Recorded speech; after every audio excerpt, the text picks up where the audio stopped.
কারিগরি ত্রুটির কারণে দুটি বিদ্যুৎ কেন্দ্র বন্ধ হয়ে গেছে বলে জানিয়েছেন বিদ্যুৎ মন্ত্রী ইকবাল হাসান মাহমুদ টুকু। সংসদে ৩০০ বিধিতে এক বিবৃতিতে তিনি বলেন, এতে করে দেশে ৩০০ মেগাওয়াট বিদ্যুৎ ঘাটতি দেখা দিয়েছে। এ কারণে লোডশেডিং হচ্ছে জানিয়ে আগামী দুদিনের মধ্যে সংকট কেটে যাবে বলে জানান তিনি। এ সময় দেশবাসীকে একসাথে সংকট মোকাবেলার আহ্বান জানান বিদ্যুৎ মন্ত্রী।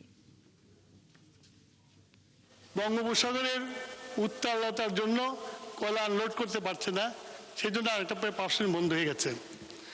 এতে করে আমার প্রায় 3000 মেগাওয়াট বিদ্যুৎ আমার সঞ্চালন লাইন থেকে বেরিয়ে গেছে।